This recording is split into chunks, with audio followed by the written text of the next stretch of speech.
Thank you so much for joining us today for the Pastor's Potluck Podcast.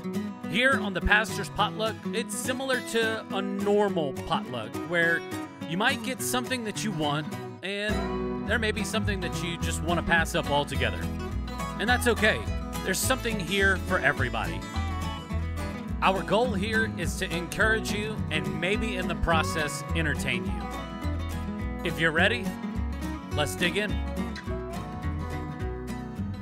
Welcome to another episode of the Pastor's Potluck Podcast. We got a good one today. What's up, Will? What's up? What have you been up to? Recovering from surgery. Oh, yeah, dude. Yeah. And then now I'm back at it. I keep on forgetting that you had like brain surgery.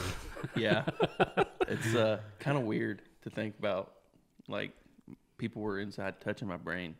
And I've got pictures. Yeah, I've seen them. Yeah, that's crazy. I haven't. Well, I'll have to After show the pod, I gotta see this. They're pretty. It's pretty. I don't know. It's weird. So they used to have a channel that was like, I guess, like a public broadcasting channel in the 80s and early 90s growing up, and this was access to everybody, and it was nothing but like a surgery channel, and they would have like a doctor that would just like dub over like the surgery, like, oh, this is what I'm looking for, this is what I'm fixing.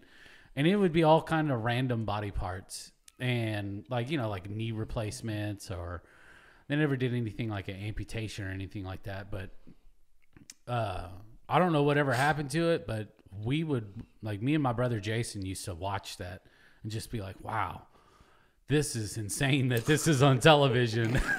Yeah, that's wild. They just be cutting people up and just talking about it and showing, you know, like, oh, you know, we're taking out a tumor today, or we're fixing a broken finger or whatever. I don't know. It'd just be all kinds of crazy stuff. It was insane. Before I had the surgery, I actually watched it on YouTube. I watched the surgery performed. Yeah. Which I kind of wish I wouldn't have, but... Yeah, Yeah, that's kind someone of who has some anxiety from time to time should not just, like, you set yourself up for failure by watching that. Let's see what they're going to do. Yeah, that's like, hey, I'm going to go skydiving. Let me watch all the videos of everybody that's failed at skydiving. Like, no, like, I just want to go out there and just jump, and if I die, I die, you know? Like, I don't want to sit there and jump out of the plane and the whole time I'm having this thought, like, I'm going to die. Yeah, we don't want that. No. No way. Yeah. So, what's up, Jake? What's going on? You took the day off for this. I was actually off. Oh, okay. Yeah, I'm sorry. It's all good. You should. I should have. Just went with I it. missed my opportunity. Yeah, I'm actually off today and tomorrow That's good. and Monday. Dude, that's like a dude, 5-day weekend. Wild. That's nice. Those are always nice. No, they're not. Yeah, because you don't want to go back afterwards. Dude, you know? having 5 Tuesday's days off. gonna suck. Dude, for real. Like, even a 3-day weekend, Yeah. you're just like, oh, man, we finally get it. And then you get to work and you're just, where'd all the energy go? Yeah. I would just rather just... Gone. This frustrates Erica, too. Like, whenever I go, like, we take vacation or something like that,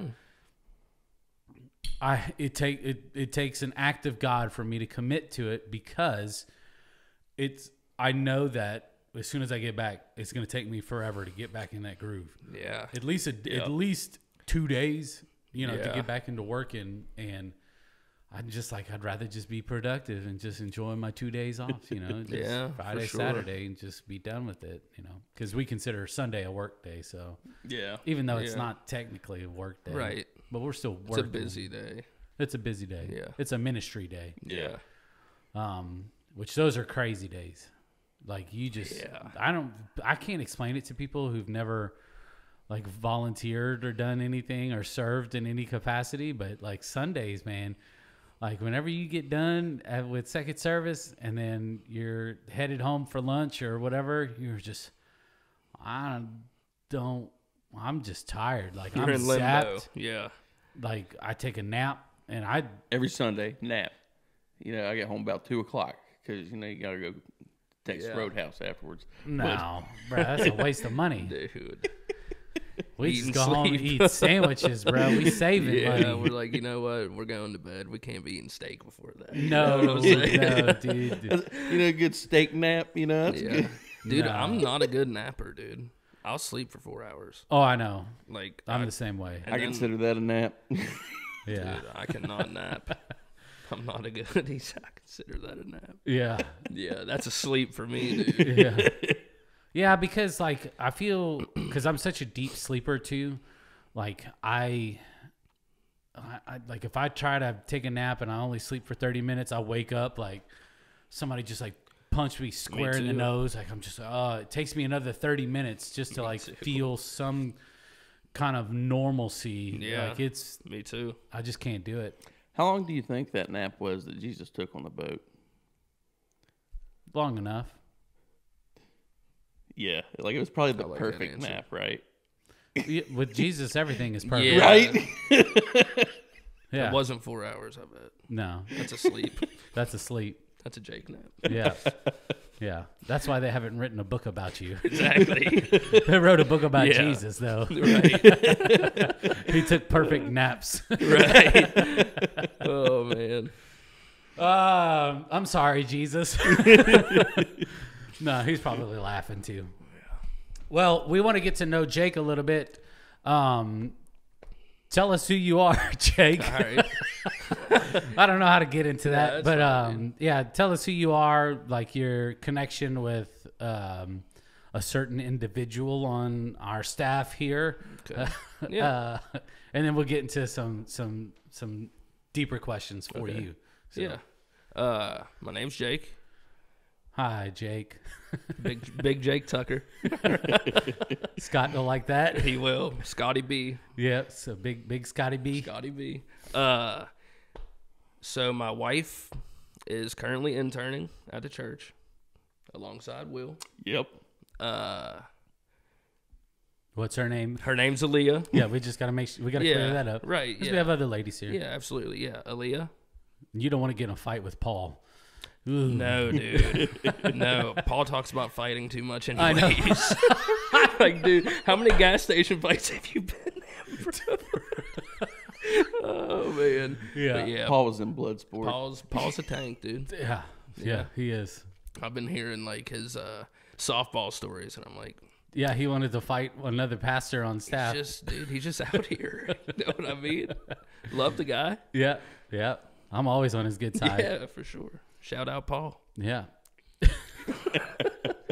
So you're married to Aaliyah. Yeah. Married to Aaliyah. We live in St. Albans. Nice. She's been coming here a little longer than me, That's all right. about like 6-7 months. Whenever she first started coming, I would sleep.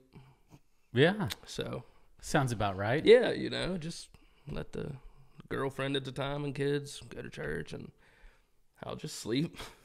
Yep. That's kind of how it Sleep how it off the started. previous night's activities. Right, yeah. I feel like Yeah. that's a super common story, you know, for men. Like the women always start coming first, you know, and then slowly you get the first one you probably get drugged to, you know, and then slowly you get that fire in you, Dude, you know? it's absolutely wild too, because I was the first person out of me and Aaliyah to even talk about starting to come to church. It's kind of weird how it happened. Yeah. But, and I remember she told my mom, if Jacob becomes one of them weird Christians, I'll leave him. Promise. You can ask her. That's a fact check. Yeah. You can ask her, and she started coming before me. Yeah. Now the funny thing is like she's one of those quote unquote weird Christians. Yeah. We're weird, bro. Yeah, it's all good. I mean, you know, it's, we get it. yeah. But so tell us a little bit about like what you currently do. We're just getting to know you just a Right, little bit. yeah. So what do you do for like work? I'm a chemical plant operator in Nitro. Nice. The company's called AC&S. I work a month a day shift, month a night shift. So I'm constantly switching month to month. Oh, that's the pits. Yeah, but honestly, like other chemical plants in the area do it weekly. weeknights, Ooh, days. yeah, I'd rather would be in a routine. The month stretch is kind of like you get used to it in like week 3. And then right whenever you're used to it, they're like, hey, time to go back to time days. to switch back. Why do they do that?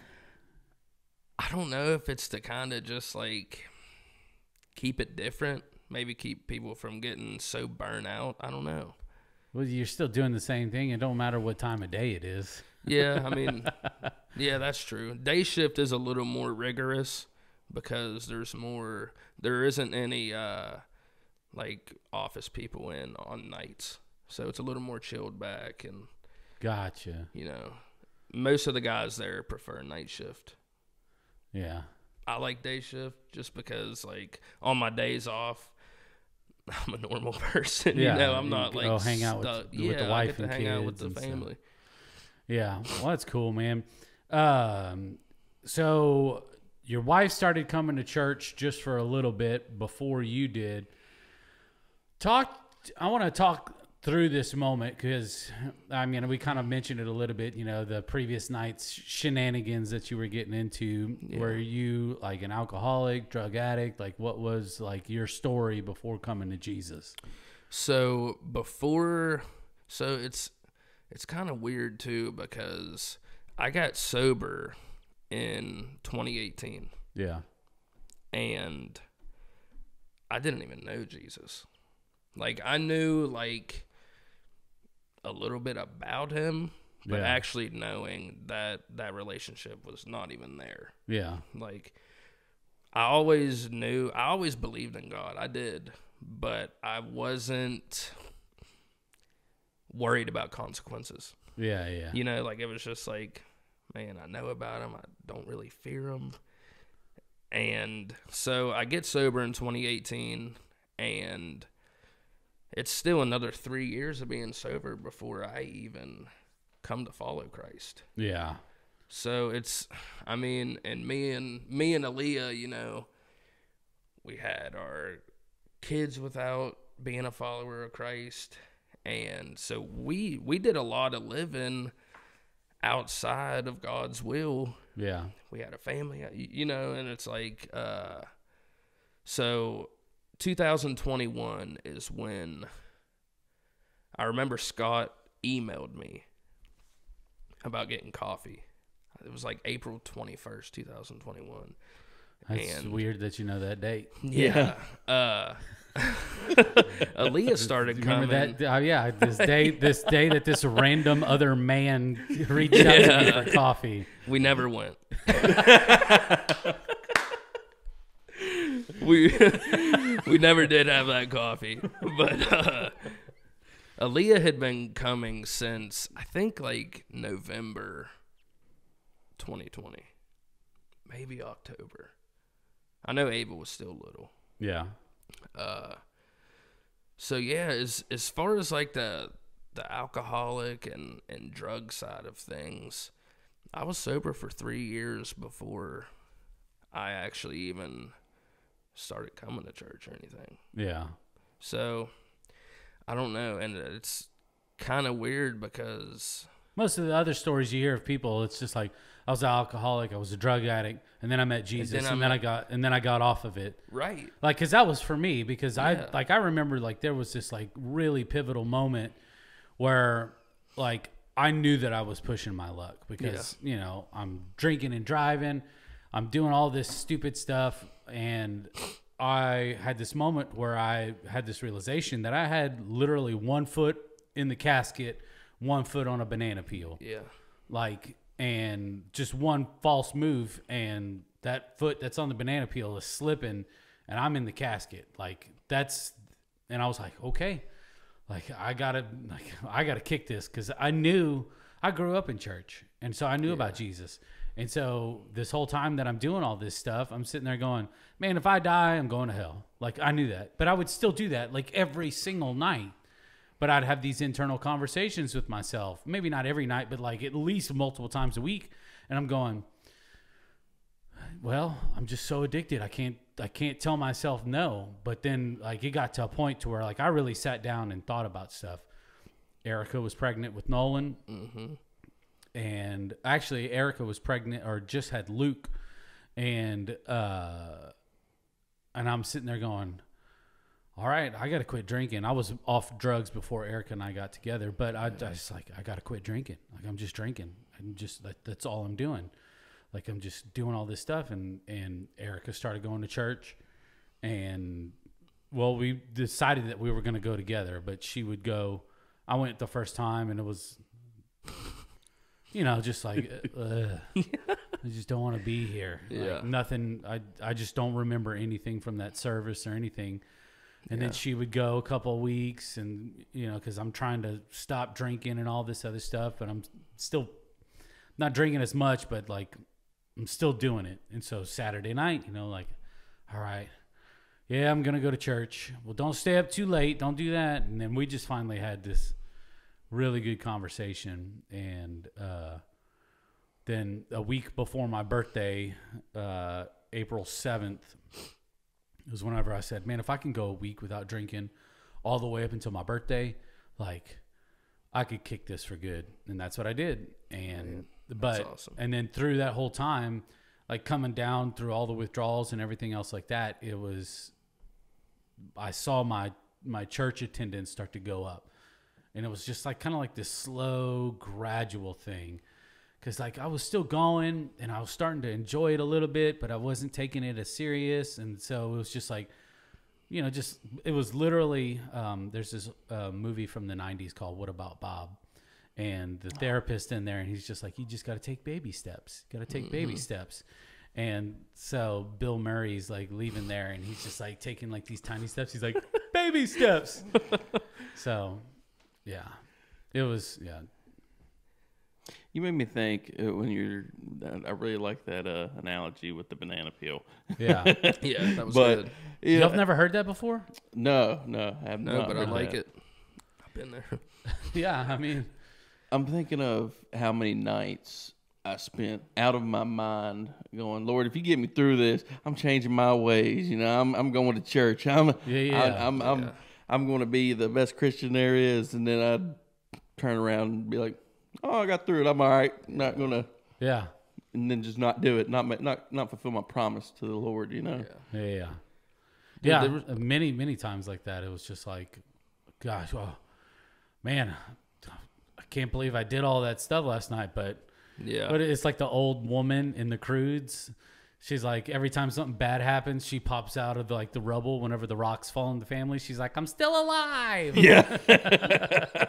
Like that was me. Yeah. So, Dude, you said something interesting that struck in my head. You said that you knew, like, the way you were living, you were hellbound. Like, oh yeah. and what's crazy, dude, is I didn't. Yeah. Which is kind of wild to think about now. But, dude, even at my worst times, I still, like, my perspective on kind of, like, going to heaven and being in the kingdom was like, if you're a good person, you're gonna go, seriously. And for years that's kind of how I felt till I started getting into the word, and I'm like, bro, you are on a destructive path. Yeah. And so Well, and that's the sad thing too. There's so many people that live like that, and so many people that actually attend church. Now, I'm not trying to single anybody out or whatever, but just church as a whole. So they go to church and they think, oh, okay, I've checked off the box, man. I went to church. Like, are you really, like, on fire for Jesus? If you just are checking off a box, if you are, like, for me, like, it drives me crazy. Like, if I go, say, if I take, like, a weekend off and I go to another church and I'm not doing anything, like, just because of the relationship that I have with Jesus, like, I want to be serving. I want to be giving. I want to be doing as much as I can for the man that's done so much for me. yeah, that's good. It's like, I want to serve, like, with everything in me. And so, like, it drives me insane that the people that, they show up 15, 20 minutes late, like, worship's almost done. Like they just walking in with the bumper video, and then they get up and leave. Like whenever pastors like giving the response because they got lunch plans and stuff. Yeah. I'm like I'm not trying. I'm not trying to say that their heart is not right, because I can't be a judge of that. But the Bible also says that you're going to be known by your fruits. Yeah. And if you're not involved in like a group, if you're not involved in serving, like if you're not, given to the church to help with the mission and stuff like that, to, expand the kingdom here in our little neck of the woods, like where's your fruit, bro? Dude, that's what I love about Southridge, is because I didn't even know church was like this. Yeah. Seriously. Like, I had never really been to a church that's like so involved with things.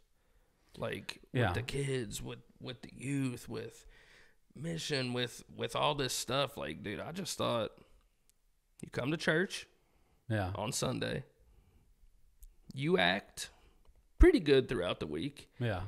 And you're going to be all right. Yeah. But then when I started coming here, it's like, dude. When did you have that moment? When did you have that moment where you were just like, oh, dang, like, okay, like I want to hear this. So I'm working on the river, right? And I'm gone 20 days. I'm home 20 days. Yeah. So, dude, I just had like a calling to read the Bible. I didn't even have a Bible at the time. I had the phone app. And I'm like, dude, I have to read the Bible. Genesis to Revelation as fast as I can. There was no studying. Yeah. You know what I mean? And I'm reading it, dude, and I'm like, dude, I got to change my life. Like, even though, like, to this world. Especially if you started off in the Old Testament, which dude, is like. I went Genesis to Revelation in under 100 days. And, dude, jeez. like, if I could redo it, I would have done it a lot differently. Obviously. Right. But, so, dude, I'm reading the Bible and I'm learning about myself. And just how, like, far gone I am, even though I'm still, like, living up to the world's expectations of, like, a good person. Yeah. You know what I mean? Like, I'm working, I'm treating my family okay, like, but, dude, I'm, like, reading and I'm like, dude, I can't work out here anymore. Like, things in my life have to change now. Yeah. So, like, I start coming here while I'm off the boat. And I'm like, man, I want to be here more often, you know? It's like I'm missing every time I'm gone. I'm missing. Sometimes I'm watching online, but not always. And honestly, whenever I started reading in Matthew, that's when I was really like, dude, I'm starting to learn about Jesus. Yeah. And like what I'm reading and what I'm seeing him say, like, I need to model myself after him. And it's like, I'm not. Yeah. So, like, we're going to make some changes. Like, I need to be with my family more, and I need to get involved in my church. You know what I mean? I want this to be my church. I never had that. So it's like, and as soon as, like, I got a land job and I'm home, I remember Cheryl said something about us leading a group. Yeah. And I was like, dude, that's pretty cool. Yeah. So I would say that pivotal moment was me whenever I really started to dig into Scripture and I started really learning about who I was. Yeah. Not who, like, I put out to be.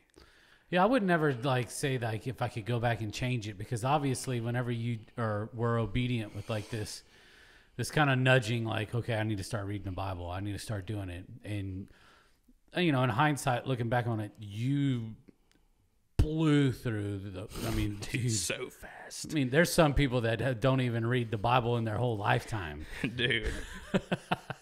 But through it and just the power of just reading the Scriptures and the Bible, like, the Holy Spirit was working on you, and the Holy Spirit was telling you, like you're destined for something greater. Yeah. There's something, like, I've got something I've got big plans for you, Yeah. Big Jake. Yeah. And dude, like So reading through it made me realize just how throughout my like the whole wreckage of my past, how much like God had his hand in it, like trying to pull me to him. yeah, Like it's just that's crazy for me to think about because I never thought about that. yeah, And it's like, dude, he always wanted me to know him. yeah. And like looking back, you can reflect on that. It's Oh like, yeah, I know. man, he pulled me out of so many things and I didn't even know him. Yep. Grace is just a beautiful thing, dude. I mean, Yeah. I've told this to I've said this from the stage maybe once or twice. And there's this, just like whenever we come across things in life and we're just like faced with like this giant mountain and, you know, we're like, I can't, Lord, I can't do this and blah, blah, blah, and this and that. And, you know, how am I going to overcome this big giant obstacle and this challenge in my life? And I know that we're always supposed to be moving forward and our eyes are fixed on the prize. But like, if you just turn around really quick, if you could see the amount of mountains that have just turned into rubble because of his faithfulness and his goodness, and the road that you were walking on top of is nothing but those old problems that Jesus helped you overcome. Yeah. Like whenever you start to face those things that are coming before you, those things don't seem as big as they are, right? Because you know that Jesus is going to help you get through those things. He's going to be like, we are more than conquerors. We are more than overcomers with Jesus.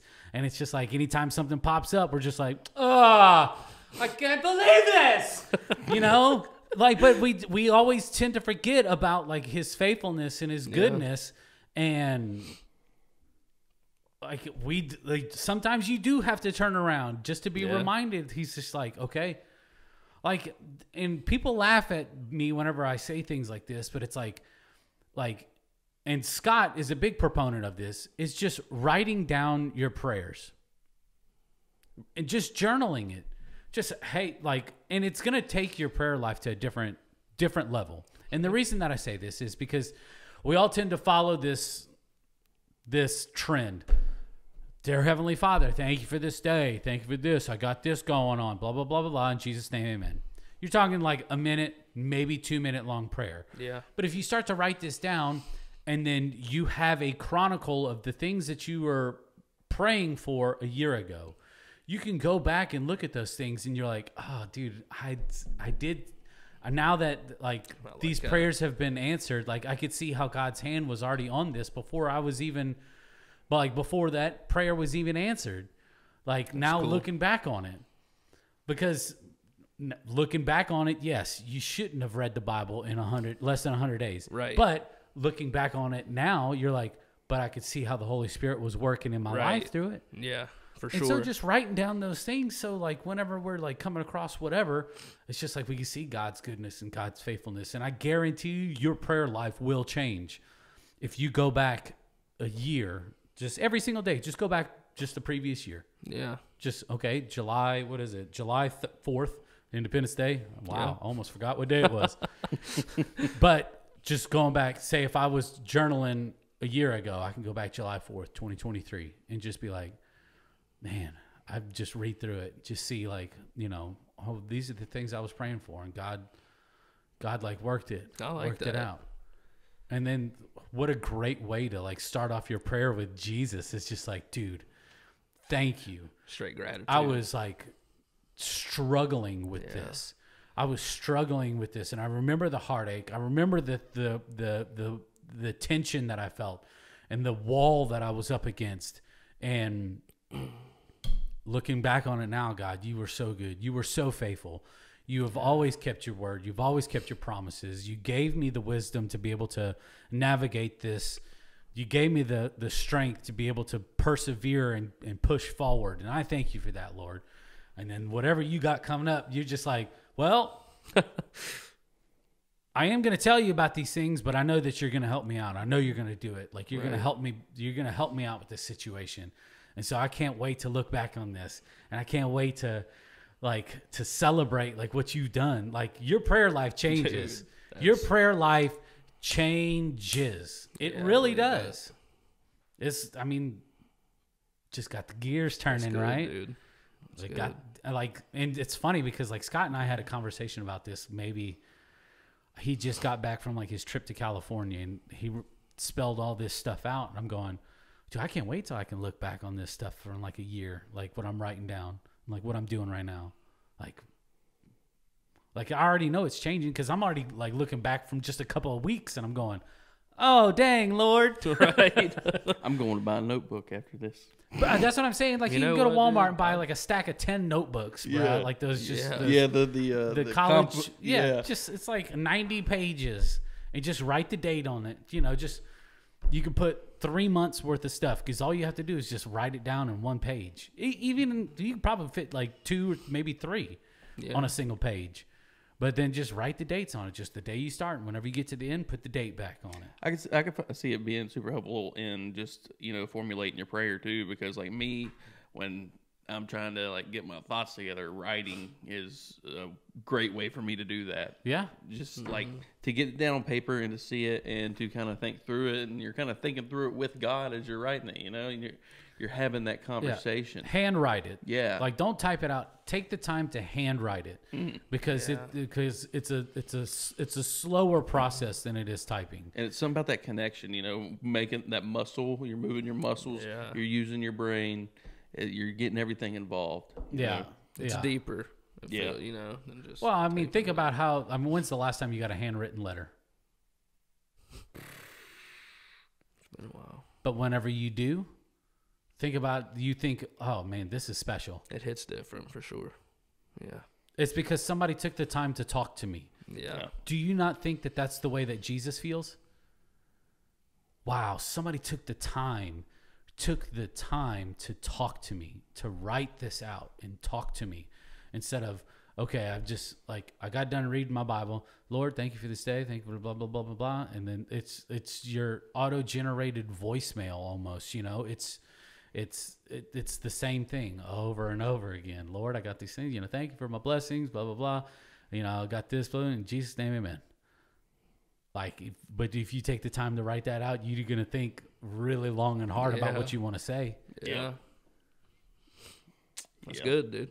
I mean, you see so many times people writing out their vows for the ones that they love. Why can't we write out our conversations for the one that we love? You got me fired up for it, man. Dude, I want to go buy a notebook. I'm kind of hyped. And dude, and one of the things that it's hard to start something. It really is. Or I'll take this back. The momentum to do something is real easy. It's sustained momentum. Mm-hmm. And so literally you got an iPhone? Yeah. You got an iPhone? Mm-hmm. You can set a reminder in your calendar and you only have to do it once. Just, you have to tell everybody, you have to tell your wife, anybody else, your kids, whatever, this is my time. This is whenever I'm doing this. And if you realize that your time can be interjected or anything, do it before they even get up. Mm-hmm. And set an alarm. And you can set a reminder for every single day of the week to go off at 5:00, 5:30, whatever time you decide.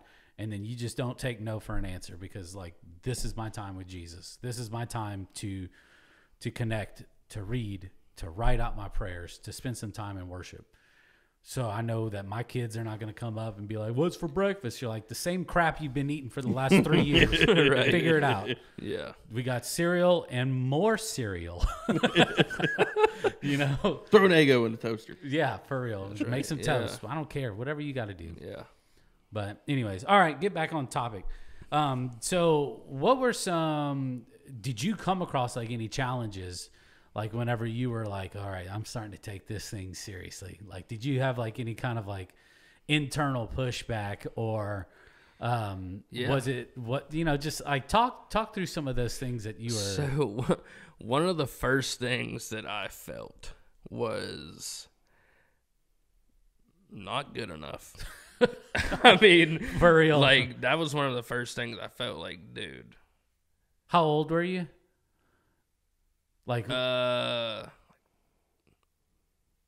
26, 25. So 25, 26. Yeah, like So you're like, 25. man, Yeah. 25 years is just like I waste. Like, dude, I thought the same thing. Like 20. Man, I wasted 26 years. Yeah, dude. I wasted like, 26 years of my life. Right. Like, dude, I've been out here living recklessly. Like, even though like I'm sober, I'm still living recklessly. Like, Whenever eternity's at stake for sure. Yeah, that's what I'm saying. And like, dude, I'm messaging my brother and stuff because I'm like, dude, if I'm feeling this way, I know you gotta feel this way. So like, I'm trying to bring you on board, dude. Yeah. You know what I mean? So like, and as far as like challenges, dude, just like being honest, it was the thing that pushed me to get through the New Testament because, dude, Psalms was hard for me to read. Like, first time digging into it, and I'm flying through it, it's like, that was a long 150 chapters, dude. Like, and, like, I didn't know a whole lot about the Bible at all, so I'm like, dude.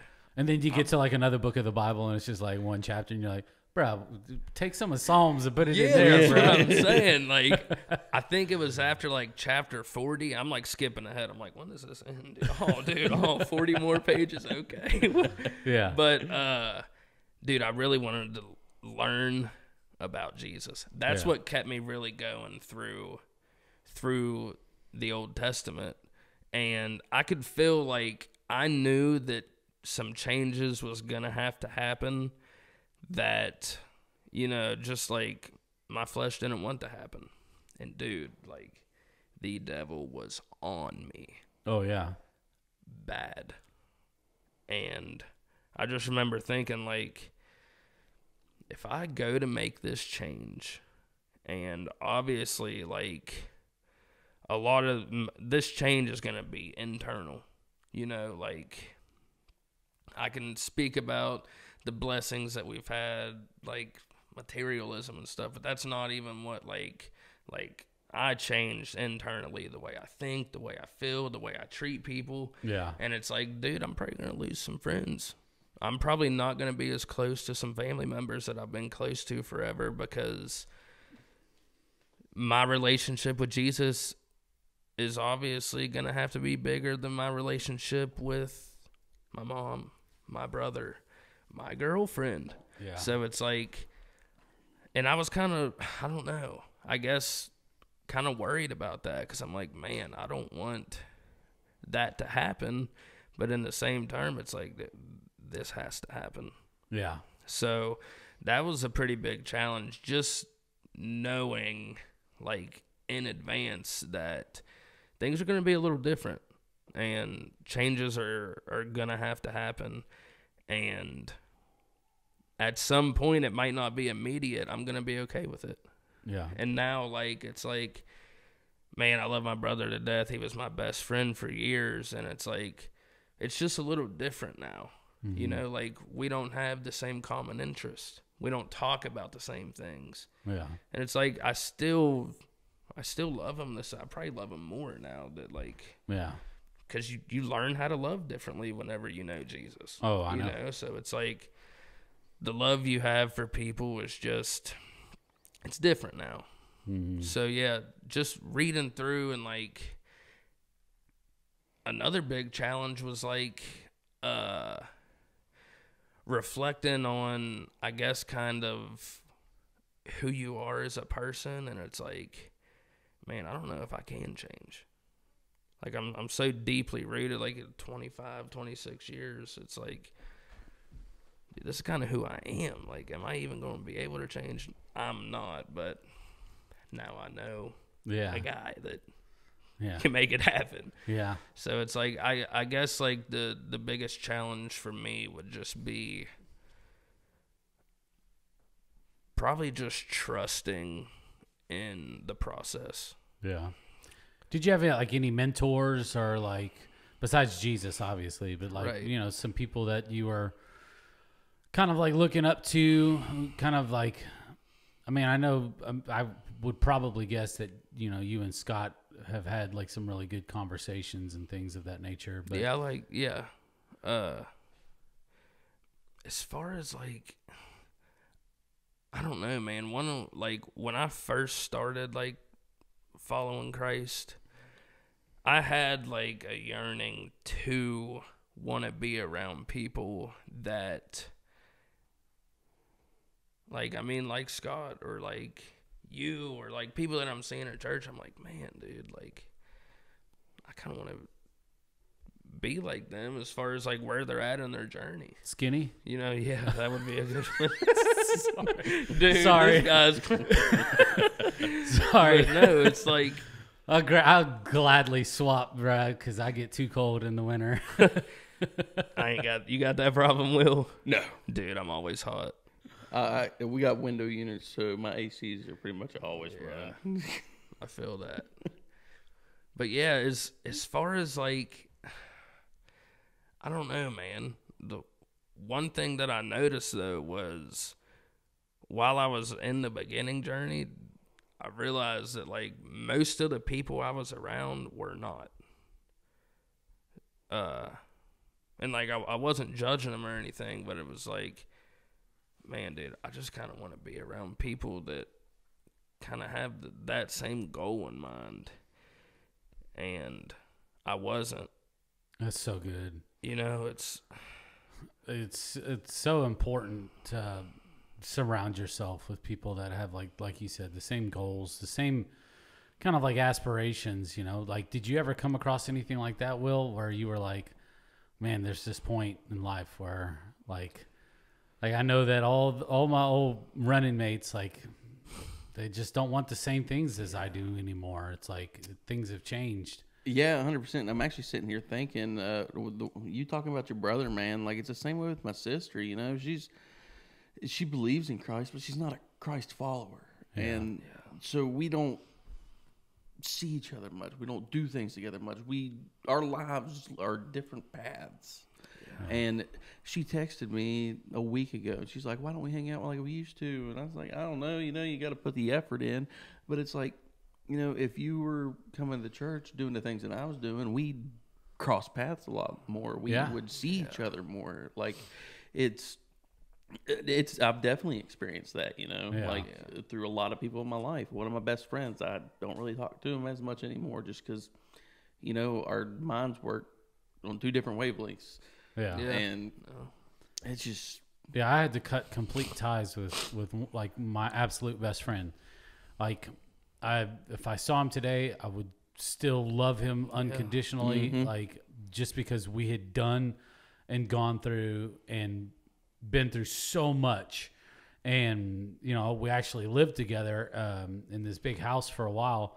And it's just that whenever I started like really taking my relationship seriously, it just got to a point to where he was like, hey man, like, you know, like, let's go out to eat, you know, grab a couple beers. And I'm like, I just don't drink anymore, dude. Like, I don't like, it was so bad whenever I was coming off of drinking that I didn't even want to go to a restaurant that served alcohol because I was just going to go through the same stuff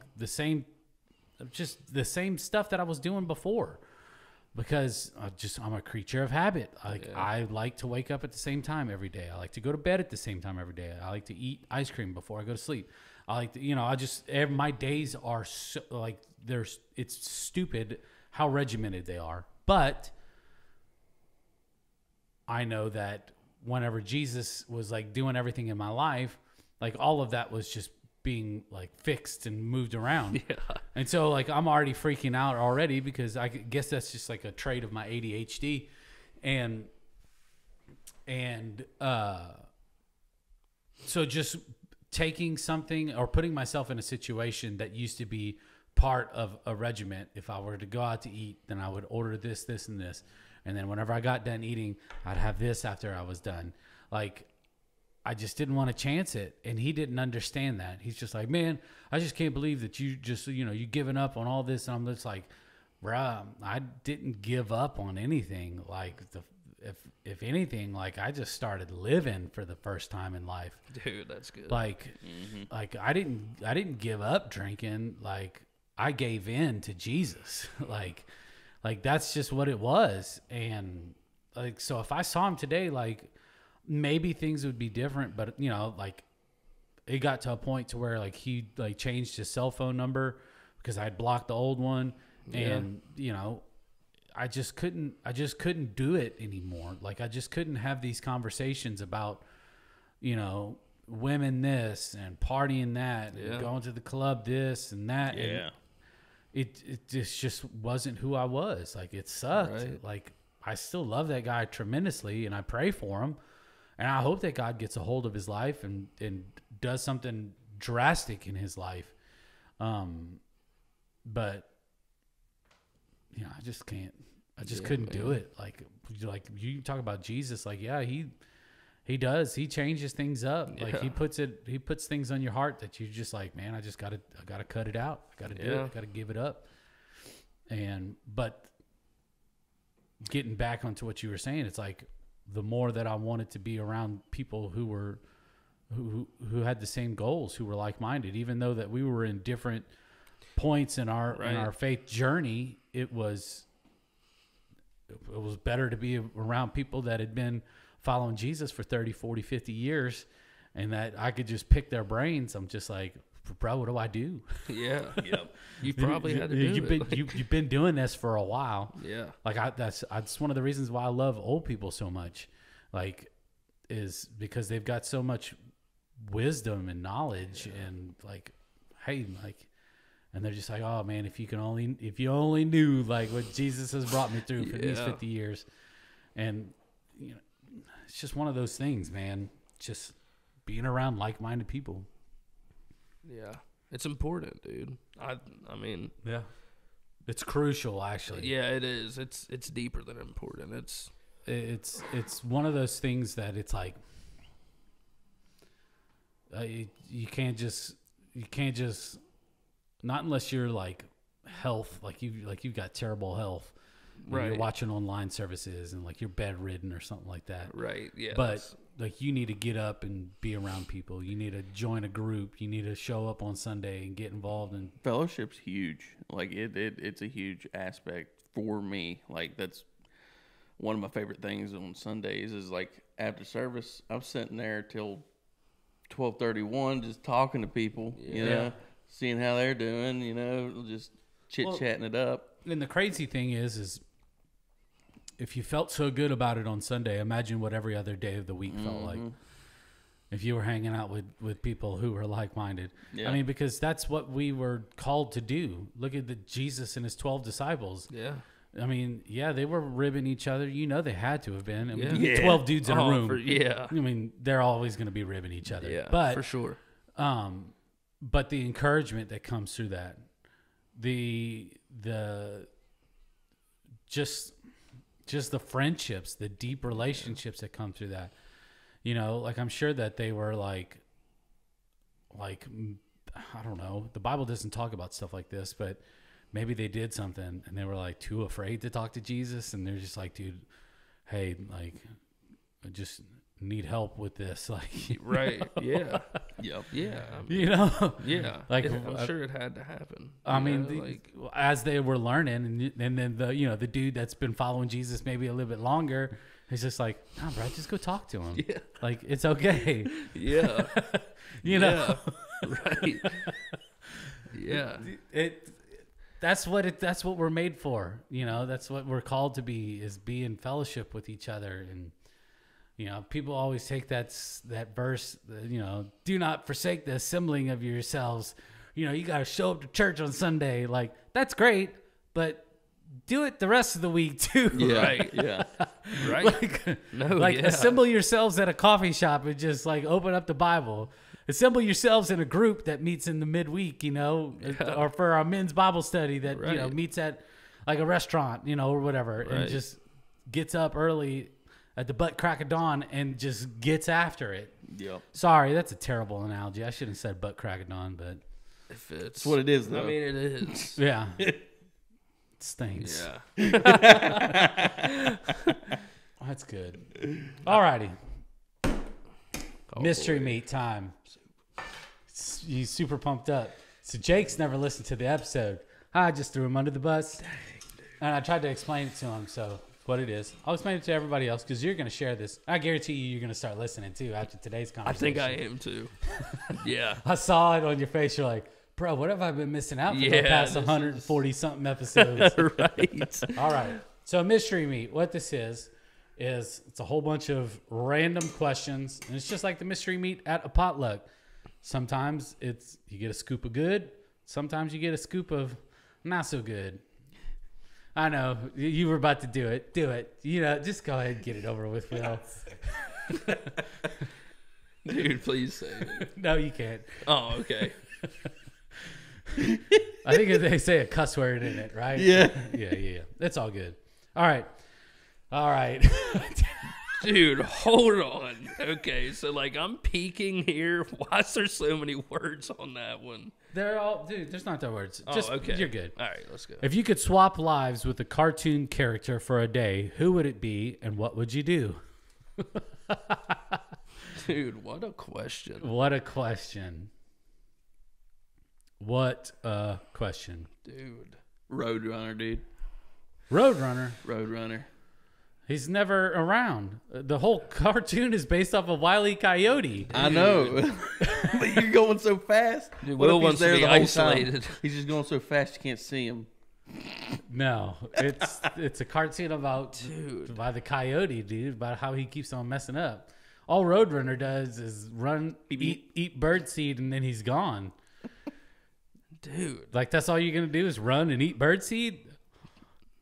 Hate to break it to you. Dude, you answered I think it's the idea of just being able to run that fast that I really like. So stupid. That's so stupid. Dude. Man. I don't know. My mind went somewhere kind of fast, but it's kind of cheesy, dude. It's all You right. got to go with it, dude. Dude, just I don't know, dude. I want to know what it feels like to swim in coins. So I want to be Scrooge McDuck. Yeah. That's a good one. One of the Chippendale Rescue Rangers. I don't know. Why do all cartoon characters have to be animals too? That's kind of where I'm at. What? I don't want to be an angry beaver. I mean, I'm just saying, yeah. I'd never noticed that, and you just blew my mind. Yeah. Even SpongeBob, a sponge. That's an animal. Dude, It's a organism. The Krabby Patty formula, dude. Was it ever revealed? I don't know. That's what I'm saying. I never was into SpongeBob, but I was a lot older whenever it came out than y'all are. It was kind of like my little sister watched it a lot more, but if the Krabby Patty formula was never figured out, I might be a little plankton, dude, and figure it out. Yeah. I think there's crab in it, though. Dude, Phineas and Ferb. Dude. That's a good one. I could be Perry the Platypus, speaking of animals. Yeah, dude. yeah. Yeah. That's a good one. That Phineas is a and good Ferb, one. where you just What's the doctor's name? Doofenshmirtz. Doofenshmirtz. Dude. I almost tried to do an impersonation, and I did. I wish you would. I had an internal conversation with myself. I said, "This is not going to go." Am I gonna hit it? Because if you don't, dude, there's two guys that are gonna roast you. I'm crying right now Oh, because dude. I got so close. Did you see something on Dude, my I face? just wish you would have. Oh my gosh! You gotta have almost that. did it. I almost did it, dude. Man. Y'all got me realizing how much I love cartoons. Oh my gosh! Cartoons were different. I mean, I know they were probably a lot different for you because you're a little older. Yeah. But cartoons were different for us, dude. Yeah. This whole, I don't know, the Cartoon Network and stuff now is, not even everything's animated. Yeah, It's I think we were in the kinda golden age, honestly, because we were at the end of it. Yeah, exactly. The know? pinnacle of animation, Yeah. hand animation. Was the Batman series, the animated Batman series? Yeah, That was good. yeah. I was actually watching that a little bit ago, and my little nephew was watching it with me, and he was like, he doesn't know how to say Batman apparently, so he says, "I'm Buttman." Okay. Yeah. Oh my gosh, dude! I'm still hurt from almost trying to do the Perry the Platypus. Dude, there it is. Dude, it takes, like, you probably just burnt 35 calories trying to do that. Like, dude. There's your secret. There it is. You got to start doing cartoon impersonations for your kids. Yeah, dude. Catch me in the house. I did watch this thing the other day. Dropping weight, son. Burning Perry's off, bro. Right. I watched this thing the other day because, like, you know, having kids now, they watch the Mickey Mouse Clubhouse. Yeah. You know, where at the end of the episode they do the hot dog song or whatever. Yeah. And this dude tried to break down how that cartoon or whatever is got devil worship in it. Because Don't say that. because whenever Mickey Mouse starts the front of it, he starts saying like all these random words, Miska, Muska, Mickey Mouse, and the ground opens up and like his playhouse comes out of the ground. Dude. See, man. I just thought it was Russian. Have you ever watched it? No, but I know the hot dog Now song. that you're saying it, dude, if you cut out the Miskas and the Muskas, that's like, that's where my head's going right now. Why does he say that? It's so dumb, dude. And the whole place comes right up out of the ground. Dude, it's so funny. Alrighty. Well, we're going to end there. We appreciate y'all. Thank y'all so much for listening to another episode of the Pastor's Potluck. Dude, thank you for joining us today. I'm like still crying. My eyes won't stop watering after, I don't know, dude. I guess that's what happens. I should just let things out because if I don't, like, I just start to... It's like a pressure cooker. It's like I had like a 30-minute conversation trying to fight with myself internally in just a split second. Yeah. Oh, my brain, dude. Sucks sometimes. All right. Love y'all. See y'all next Friday for another episode. Thank you so much for listening in with us today. We really appreciate it. If you haven't done so already, go ahead and hit that subscribe button. You can also follow us on social media, on Facebook, Instagram, and you can also watch the video version of this on YouTube as well. All you have to do is search up the Pastor's Potluck Podcast. From all of us here, we want to say thank you, and we'll see you next week.